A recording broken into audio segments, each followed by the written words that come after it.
ठीक है, तो हम लोग इस वीडियो में देखेंगे न्यूटन्स थर्ड लॉ। ठीक है, न्यूटन्स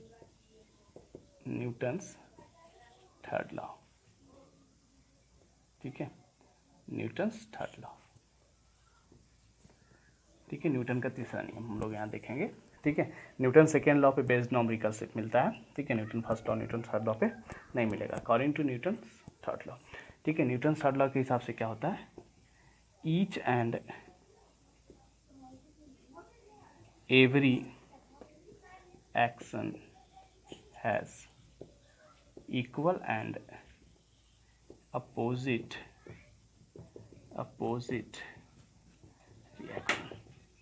ठीक है, each and every action is equal and opposite reaction. ठीक है, यानी कि जितना जिस पर आप फोर्स लगाएंगे उतना ही आप पे फोर्स भी लगेगा। ये न्यूटन्स का तीसरा नियम कहता है। ठीक है, लॉ ऑफ यूनिवर्स भी कहा जाता है। ठीक है, यूनिवर्स का नियम ये होता है ये, क्योंकि किसी को जितना कस के आप मारेंगे उतनी कस के आपको भी चोट लगेगा। ठीक है, तो इसीलिए इसको क्या कहते हैं, न्यूटन्स थर्ड लॉ भी कहते हैं और लॉ ऑफ यूनिवर्स भी कहते हैं। ठीक है, ये यूनिवर्स का नियम है। ठीक है, कि यूनिवर्स के साथ आप जैसा करेंगे, ठीक है, दुनिया के साथ आप जैसा करेंगे आपके साथ भी वैसा ही होगा। तो इसमें लिखा हुआ each and every action is equal and opposite reaction. जैसे किसी बॉडी पे अगर फोर्स F लगा रहे हैं तो बॉडी आप पे भी फोर्स लगाएगा, लेकिन कैसे लगाएगा, अपोजिट डायरेक्शन। जैसे आप फोर्स इधर लगा रहे हैं तो बॉडी को फोर्स किधर लगाएगा, अपोजिट डायरेक्शन में फोर्स लगाएगा। ठीक है, उल्टे डायरेक्शन में फोर्स लगाएगा। जैसे आप इधर से इसको पुश कर रहे हैं तो भी आपको पुश करेगा विथ सेम फोर्स। ठीक है, इसीलिए इसको न्यूटन्स लॉ ऑफ, ठीक कहा गया, न्यूटन्स थर्ड लॉ है ये। ठीक है, जितना force each and every action is equal and opposite action, जितना फोर्स आप उस पर लगाएंगे उतना ही फोर्स आप पे वो लगाएगा। ठीक है, जैसे कि हम लोग न्यूटन्स थर्ड लॉ का यूज़ करते हैं बॉल को कैच करने के लिए। ठीक है, जैसे बॉल अगर आ रहा है हाई स्पीड से, ठीक है, तो बॉल अगर स्पीड से आएगा तो उस कंडीशन में क्या होगा, उसका मोमेंटम ज़्यादा होगा, मतलब स्पीड से आएगा, उसको अचानक रोक देंगे तो चोट ज़्यादा लगेगा। तो बॉल को जो कैच करते तो क्या करते हैं, हाथ को पीछे लेके जाते हैं। पीछे क्यों लेके जाते हैं, ताकि उसका मोमेंटम धीरे धीरे कम हो। ठीक है, या फिर जब हम लोग जंप करते हैं तो जंप करने में भी न्यूटन्स थर्ड लॉ लगता है। जितना कस के आप ज़मीन को पुश करेंगे, लैंड को पुश करेंगे, लैंड उतना ही जोर से आपको पुश करेगा और आप हाई जंप उतना ही ज़्यादा कर पाएंगे। जिस तरह का भी जंप करना है या दौड़ने के लिए, चलने के लिए हम लोग ज़मीन को बैकवर्ड डायरेक्शन में पुश करते हैं, लेकिन हम लोग का फोर्स उतना ज़्यादा नहीं होता है जिसके कारण से हम ज़मीन को बैकवर्ड डायरेक्शन में पुश कर दें, बल्कि हम लोगों को ज़मीन क्या होता है, अपवर्ड डायरेक्शन में पुश कर देता है। इसीलिए हम लोग क्या करते हैं, चलते चलते हम लोग थक जाते हैं। थकते क्यों हैं, क्योंकि हम लोग हमेशा कंटिन्यूसली फोर्स लगा रहे होते हैं चलने में। ठीक है, तो न्यूटन थर्ड लॉ के हिसाब से जितना फोर्स आप लगाएंगे उतना ही फोर्स आप पे भी वो लगाएगा, लेकिन वो कैसे लगाएगा, अपोजिट डायरेक्शन में। अगर आप फॉरवर्ड लगा रहे हैं तो बैकवर्ड फोर्स लगाएगा। ठीक है, उसी को हम कहते हैं न्यूटन्स थर्ड लॉ। ठीक है, फोर्स का डेफिनेशन तो हो गया। फोर्स हम लोग पढ़ते हैं, force, balance force, unbalance force, ये सब चीज़ पढ़ते हैं। ठीक है, तो फोर्स दो तरह के होते हैं, फोर्स एक होता है बैलेंस फोर्स और एक होता है अनबैलेंस फोर्स। ठीक है, तो बैलेंस फोर्स क्या होता है, अनबैलेंस फोर्स क्या होता है, जब किसी बॉडी पे हम फोर्स लगाते हैं, हर एक डायरेक्शन से फोर्स लग रहा होता है। ठीक है, और उसमें बॉडी अगर रेस्ट में, जैसे मान लीजिए फोर्स लग रहा है इधर से, ठीक है, कोई सरफेस पे बॉडी रखा हुआ है, इस पर फोर्स लगा रहे हैं इस डायरेक्शन से और इस डायरेक्शन से। ठीक है, F1 इधर से लगा रहे हैं और F2 इधर से लगा रहे हैं। ठीक है, और ऑब्जेक्ट रेस्ट में, अगर ऑब्जेक्ट कहाँ रह जाता है, रेस्ट में रहता है। ठीक है, तो these forces are called balance force. इसे कौन सा फोर्स कहते हैं, बैलेंस्ड फोर्स कहते हैं। ठीक है, इसे कौन सा फोर्स कहते हैं, बैलेंस फोर्स कहते हैं। अगर दो फोर्स लग रहा है किसी बॉडी पे और बॉडी अगर रेस्ट में ही रह जाए तो उसे कौन सा फोर्स कहते हैं, बैलेंस फोर्स कहते हैं। अगर कोई बॉडी है उस पर अगर हम फोर्स लगा रहे हैं, ठीक है, इधर से एक फोर्स लगा रहे हैं, इधर से एक फोर्स लगा रहे हैं, F1 और F2, अगर बॉडी इस तरफ मूव कर गया, बॉडी का मोशन इस तरफ हो गया, अगर बॉडी किस चीज़ में हो गया, मोशन में हो गया, तो उस तरह के फोर्स को कहते हैं अनबैलेंस्ड फोर्स। ठीक है, अगर बॉडी किस में आ जाए, मोशन में आ जाए, तो उसे हम कौन सा फोर्स कहते हैं, अनबैलेंस फोर्स कहते हैं। अगर बॉडी रेस्ट में रह जाए तो उसे कौन सा फोर्स कहेंगे, बैलेंस फोर्स कहेंगे। दोनों फोर्सेज जो है वो एक दूसरे को क्या कर रहे हैं, बैलेंस कर रहे हैं, तो उन्हें बैलेंस फोर्स कहेंगे। अगर बॉडी पे फोर्स लगाए और बॉडी किस चीज़ में आ जाए, मोशन में आ जाए, तो दोनों फोर्सेज क्या हो जाएंगे, अनबैलेंस फोर्स हो जाएंगे, यानी कि उसमें कुछ मोशन हो रहा होगा। ठीक है, तो ये फोर्सेज है। नेक्स्ट आपको पढ़ना है law of conservation of momentum. इस टॉपिक में लास्ट टॉपिक आपका इसका। ठीक है, लास्ट टॉपिक इस चैप्टर का law of conservation of momentum. ठीक है, हम law of conservation of momentum भी प्रूव करेंगे। तो law of conservation of momentum देखते हैं।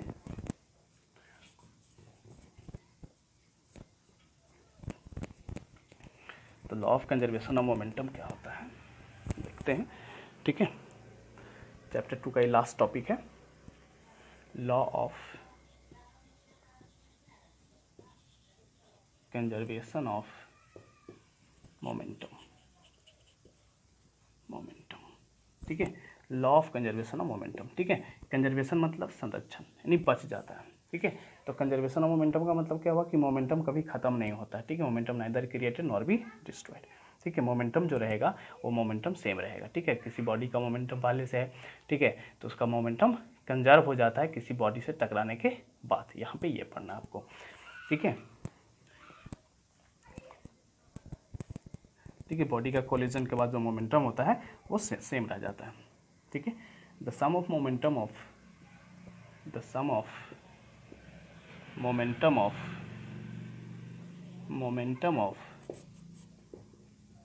two bodies two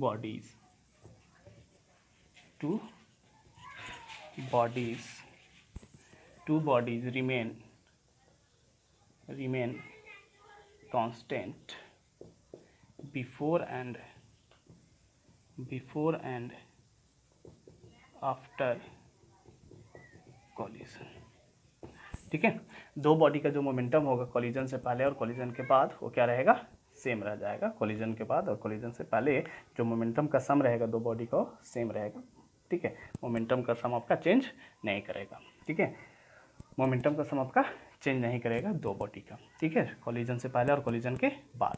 ठीक है, कॉलिजन माने टकराने से पहले और टकराने के बाद उनका जो मोमेंटम रहेगा वो क्या रहेगा, सेम रहेगा, मोमेंटम चेंज नहीं करेगा। ठीक है, मोमेंटम रिमेन कांस्टेंट। ठीक है, before collision and after collision. ठीक, दो बॉडी का जो मोमेंटम होगा उसका सम जो होगा टकराने से पहले और टकराने के बाद वो क्या रहेगा, सेम रहेगा। ठीक है, प्रूफ करते हैं हम लोग।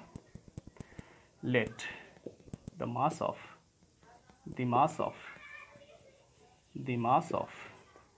First body is equal to m। ठीक है, mass of second body is equal to m1 और m2 मान लेते हैं। ठीक है, before collision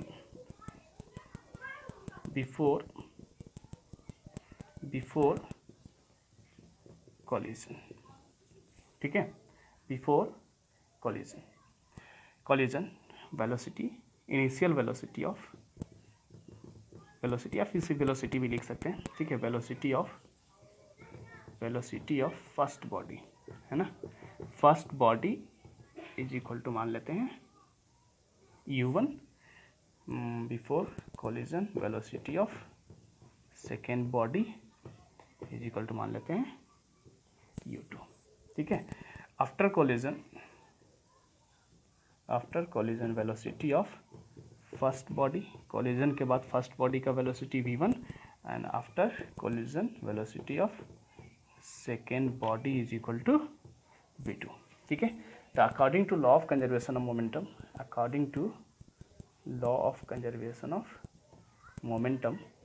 is equal to according to law of, short में लीजिए LCM। ठीक है, according to law of conservation of momentum. ठीक है, law of conservation of momentum के हिसाब से क्या होगा कि बिफोर कॉलिजन, ठीक है, यानी कि m1 u1 plus m2 u2 is equal to m1 v1 plus m2 v2 remain constant.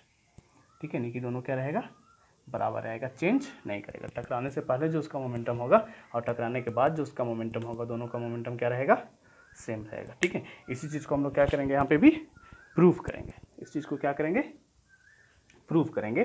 ठीक है, कि कैसे ये होगा। ठीक है, इरेज कर दे इसको। ओके, ठीक है, इसी में प्रूफ कर रहे हैं।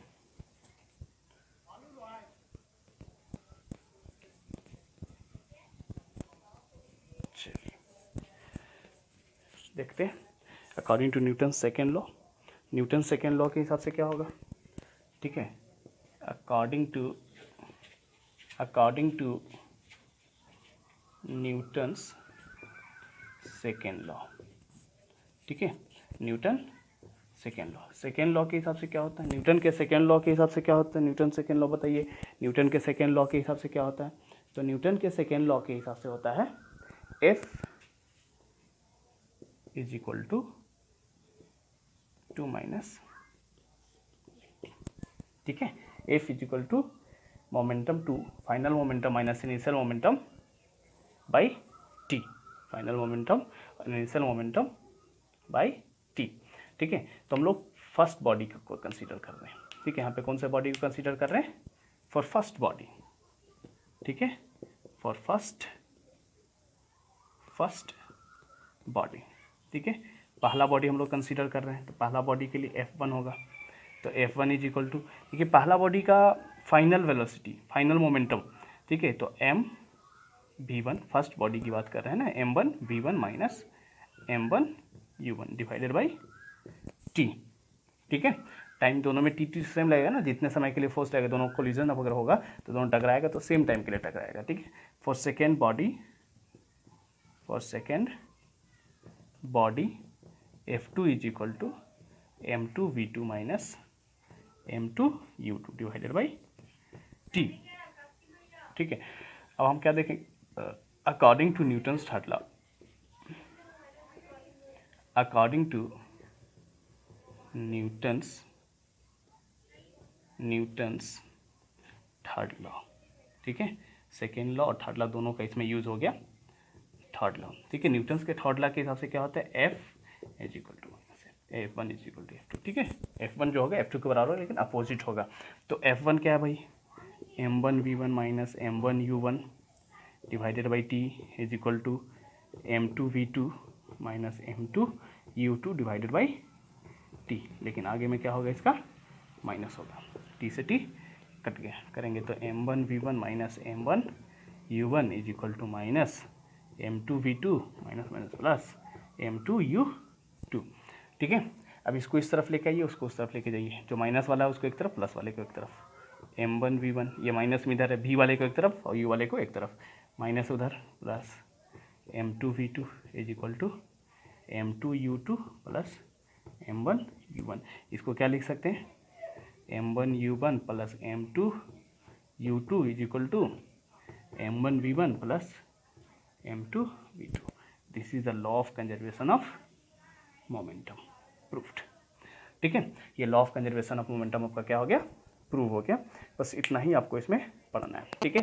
और नेक्स्ट टॉपिक जो हम लोग पढ़ेंगे, नेक्स्ट टॉपिक बोला, नेक्स्ट वीडियो जो हम बनाएंगे, नेक्स्ट वीडियो में आपका सिर्फ क्या होगा, नॉमरिकल्स का वीडियो होगा, डिफरेंट टाइप्स का नॉमरिकल्स करेंगे, ठीक है, उसका 3-4 वीडियो हम बनाएंगे, ठीक है। हम बोले थे कि इसको 5 वीडियो में ख़त्म करें, लेकिन लंबा वीडियो करके 2 ही वीडियो में इसको ख़त्म कर दिए, ठीक है। तो नेक्स्ट जो हम लोग देखेंगे, नेक्स्ट जो इसमें पढ़ेंगे हम लोग, वो क्या पढ़ेंगे कि numericals based on laws of motion, law of motion पे बेस्ड नॉमरिकल हम लोग पढ़ेंगे, तो नॉमरिकल्स के पॉइंट ऑफ व्यू से ये वाला और न्यूटन सेकेंड लॉ बहुत इंपॉर्टेंट है, इसलिए दोनों चीज़ों को ध्यान देंगे। आपका होमवर्क क्या रहेगा इसमें कि लर्न ऑल द लॉज, ठीक है, जितने भी लॉ लिखवाए गए हैं उन सारे लॉ को क्या करना है, पढ़ना है, ठीक है। फर्स्ट एंड सेकेंड होमवर्क क्या रहेगा, फर्स्ट होमवर्क लिख लीजिए, सेकेंड डे का होमवर्क रहेगा, इसी में 2 दिन का होमवर्क हम दे रहे हैं, derive the formula of law of conservation of momentum, law of conservation